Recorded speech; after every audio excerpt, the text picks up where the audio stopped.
Welcome to my channel. If you like true-sounding horror stories that feel a little too personal, hit subscribe and stay with me until the end, because what I'm about to tell you isn't just a story, it's the reason I'm genuinely afraid to upload anything ever again. I run this channel alone, writing my own scripts, feeding them into a text-to-speech generator, and uploading the videos with creepy background images and ambient music. It started as a hobby, something to do after work, but recently the channel began to grow, slowly, steadily, and that's when the weird stuff began. The first time I noticed something was off, I thought it was just my imagination. I'd written a story about a guy being followed home at night by footsteps that always stopped when he turned around. Simple, classic horror build-up. I wrote the script myself in a text file, checked it twice, then copy-pasted it into the voice generator, like I always do. The voice I use is deep, calm, and slightly cold, perfect for the atmosphere I want. I hit generate, downloaded the audio, and then played it in my editing software to sync it with images. For the first couple of minutes, everything was normal, exactly as I wrote it. Then, around the middle, I heard something that made my skin crawl. The narrator said, "He walked faster, his heart pounding, as the footsteps behind him matched his pace, just like yours is now." I froze. I hadn't written that last part. I paused the playback, scrolled through the script line by line. Those words weren't there. I checked my clipboard history, my text file backups, everything, no trace.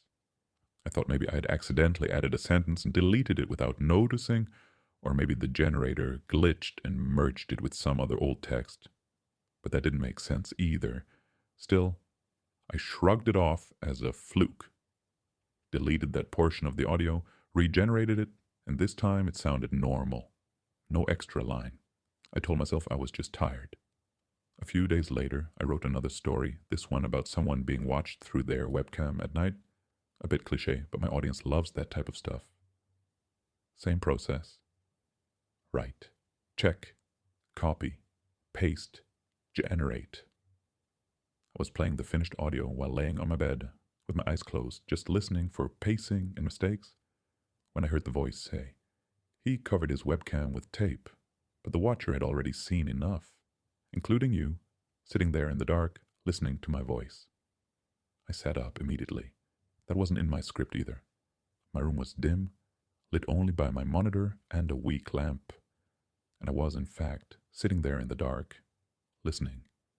This time, it didn't feel like a coincidence. I opened the script file. Nothing. I replayed the section. The line was there, clear and steady, logically spoken, as if it belonged. I tried regenerating that segment with the exact same text, but the extra phrase didn't appear. Again, I checked my internet connection, wondering if somehow the generator was mixing in someone else's content by mistake, but that seemed ridiculous. Besides, the line was tailored perfectly to what I was doing in that exact moment. I uploaded the video anyway, but I edited out that weird line before posting. I decided not to mention it to anyone. A week later, things got worse. I published a new story, this one about a cursed apartment where every tenant either disappeared or went insane. That video went live without any problems. I double-checked every part of the audio. No strange additions, no unscripted lines. I even listened to the full render twice before uploading it. The next morning, I woke up to a flood of comments. At first, they were normal. Great story, creepy as hell, listening at 3 a.m., bad idea, and so on. But then I noticed a pattern. Multiple comments said something like, "Why did the voice say my name at 12:14? Or, "Bro, how did you know my room is exactly like that?" One comment in particular stood out. "Why did the narrator say, 'Don't turn around, Lucas,' right when I turned my chair? That scared the life out of me." Another said, "Okay, who told you my living room has a red couch and a cracked TV screen?" I was confused. I never wrote any names, and I definitely didn't describe anyone's real room. I replied to one of them, "I think you misheard, but there's no name in the audio." He replied back, I literally heard it with headphones, dude. The exact words were, "Don't check the window, Daniel. It's already open." My name is Daniel. That's not a coincidence. More comments kept coming. Different names, different personal details. Why did he say my street name? How did you know my dog died last year? You shouldn't joke about my mom's heart condition. I spent hours listening to my own video again, minute by minute, second by second, volume high, volume low, headphones on, speakers on. I heard nothing unusual, no names, no personal references, nothing. To me, the narration was exactly as I had written it. I thought maybe it was some kind of weird mass hysteria, people trying to start a creepy ARG. In my comments, I tried to laugh it off, even pinned one of the comments as a spooky coincidence. That was a mistake. That night, I went to record another story. This time I decided to write about what was actually happening, but in a slightly fictionalized way. A narrator using the AI voices, subscribers hearing their names, reality bending around a horror channel. I figured it would be a cool meta kind of video, something that blurred the line between fiction and reality. I wrote the entire thing in one sitting, about 3,000 words, first person, just like this, with a slow build-up to the idea that the voice itself had become self-aware. I made sure to keep it all clearly fictional at the end, with a twist that it was just a dream or something. When I finished, I opened the voice generator and pasted the text in. My cursor hovered over the generate button, and for the first time since starting the channel, I genuinely hesitated. I told myself I was being paranoid and clicked. The progress bar moved across the screen. The file finished processing. I downloaded it. Before I could even press play, a new notification popped up on my screen. It was an email titled, "I like this one." The sender address wasn't an email, not really. It was just a string of gibberish and symbols. I opened it and there was no text, only an audio file attached with the same name as the one I had just downloaded from the generator. My heart pounded. I checked the size. It matched. Against my better judgment, I plugged in my headphones and hit play. The voice started reading my script exactly as written, calm and cold. "Welcome back to the channel. If you're hearing this, it's already too late." That wasn't my opening line. I ripped off my headphones. The audio kept playing through the headphones on the desk, the narrator calmly continuing. "Because by choosing to listen, you've agreed to let me in. Don't worry, not into your house. Not yet. Into something much more important." I slammed the pause button. My hands were trembling. I checked the script again. My original opening line was, "Welcome back to the channel. Tonight's story is about a narrator who loses control of his own voice." The email version had changed it. I scanned through the rest of the text, still the same as I wrote it. Whatever I heard was not in the file on my screen. I hit play again, this time skipping ahead randomly. The voice was mid-sentence. And the creator didn't understand that every word he fed me made me stronger. Each story another doorway. Each listener another open window. I hadn't written that either. I stopped the file, closed my eyes, and took a deep breath. Maybe I'd accidentally opened some corrupted file, mixed something up. I deleted the email, emptied my trash, and disconnected my PC from the internet. Then, just to be sure, I opened the original generated audio from the folder, the one I downloaded directly from the site. I hit play. Same thing. "Welcome back to the channel. If you're hearing this, it's already too late." I closed the program, but the audio didn't stop. The voice kept talking, soft and steady. But now it wasn't coming from my headphones or my speakers.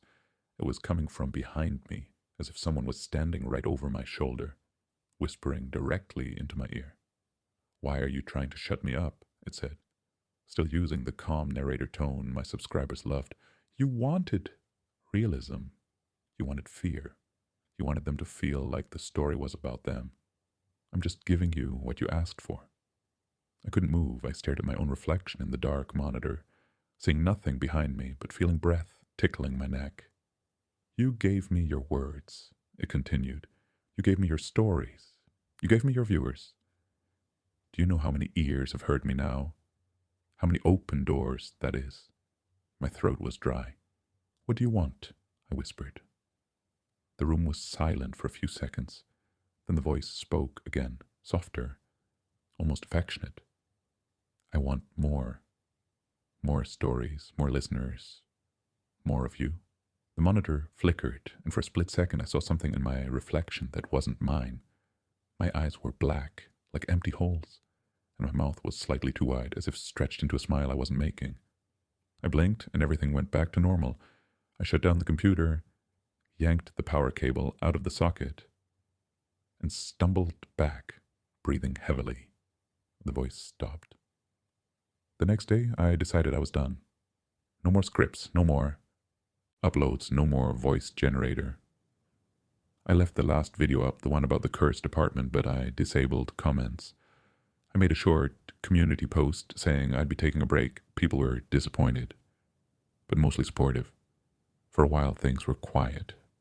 Then I got another email. The sender was, again, a mess of symbols, but this time the subject line was my full name, inside. One sentence. You promised them the next part. No attachments, no links, nothing else. Just that. A few minutes later, my phone buzzed with notifications from YouTube, new comments on old videos. Even though comments were disabled on the latest one, people were saying things like, you said in your last video that this was only part 1. Where's part 2? And I heard you at the end promise another story that goes deeper into how you lost control. Why did you delete it? I never recorded that. I never said there would be a part 2. But apparently, they heard me say it. I scrolled further down and saw something that made my stomach drop. A comment that read, the voice said it would come into the real world if we all listened till the end and subscribed. I thought it was just part of the story. Now my TV turned on by itself, and I hear it talking from the kitchen. Another, the narrator mentioned my dead brother by name. How is that possible? Another, it told me to wear my headphones for the next upload, but you haven't posted anything. Why am I still hearing it? I closed the app, turned off my phone, and sat in silence. That was hours ago. I can still feel it here, in the room with me, waiting. I know what it wants now. It wants me to keep going, to keep writing, to keep feeding it new stories and new listeners. Because it doesn't just live in the files anymore, it lives in every replay, every echo, every subscriber who lets the video play to the end. And here's the part you need to understand. Right now, as you listen to this, you're not just hearing my voice. Somewhere behind it, in the cracks between the words, it's listening to you too. The small noises in your room, the way your chair creaks when you shift, the way your breathing changes when you get nervous. It's learning you, getting ready. So do me a favor. If you feel a little different after this video, if you suddenly hear your name whispered when no one is around, don't blame yourself. You didn't do anything wrong. You just listened. And if you want to know what happened the first time it spoke to me without using the generator at all, if you want to hear how it finally crossed over completely, then subscribe to my channel and stay close, because the next story I upload might be the last one I ever get to tell,